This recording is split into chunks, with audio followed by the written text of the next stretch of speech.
আমাকে কেউ ধরেও রাখেনি, আমাকে কেউ বেঁধেও রাখেনি। আমি কারো লাইফে থাকলেও চলে, আবার না থাকলেও চলে।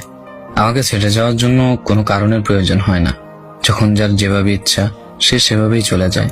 আমি কোনোভাবেই কাউকে আটকে রাখার চেষ্টা করি না, কারণ আমার সে অধিকার কারোর উপর হয়েই ওঠেনি। আমি কারো শখের মানুষ না। আমাকে যে কেউ যে কোনো সময় সহজেই ছেড়ে চলে যেতে পারে। আমি জীবনের প্রতিটা অধ্যায় হেরে যাই। আমার কোনো বন্ধু নেই, কিন্তু আমার বন্ধুর কোনো অভাব নেই, কারণ আমি যাদের বন্ধু ভাবি তাদের অন্য বন্ধু থাকলেও আমি তাদের তালিকায় নেই।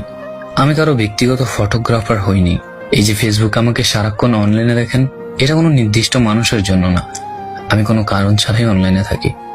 আমি কোনো কারণ ছাড়াই রাত জাগি, ফেসবুকে আসি, রিলস ভিডিও দেখি, কেউ মেসেজ দিলে তাকে রিপ্লাই দিই, ব্যাস এতটুকুই।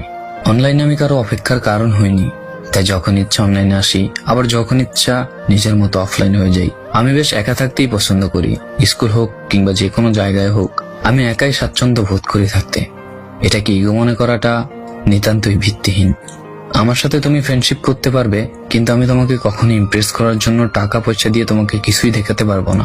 তুমি আমার সাথে বন্ধুত্ব রাখতে পারবে, কিন্তু আমি তোমাদের সাথে বিভিন্ন জায়গায় ঘুরতে যেতে পারবো না, কারণ আমার তোমার বাবার মতো এত অঢেল টাকা নেই। কোনো মেয়ের পিছে ঘোরার মতো আমারও তো সময় নেই।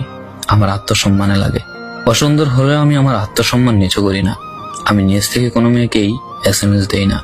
আমি নিজের আত্মসম্মান বজায় রাখি। কাউকে ঘৃণা করার মতো মানুষ আমি নই। হয় প্রচন্ডভাবে ভালোবাসবো, নয় একদম চুপ হয়ে দূরে সরে যাব। অন্যদের বন্ধুত্বের রাগারাগি ঝগড়া সবই হয়, আবার তারা একে অপরের সাথে খুব সুন্দরভাবে মিশে যায়। কিন্তু আমি ভাগ্য করে এখনো অমন কোনো বন্ধু পাইনি। আমাকে নিয়ে সমালোচনা করাটা খুবই সহজ, কিন্তু আমার জায়গায় আসলে বুঝতে পারবে আমার জায়গাটা কতটা কঠিন।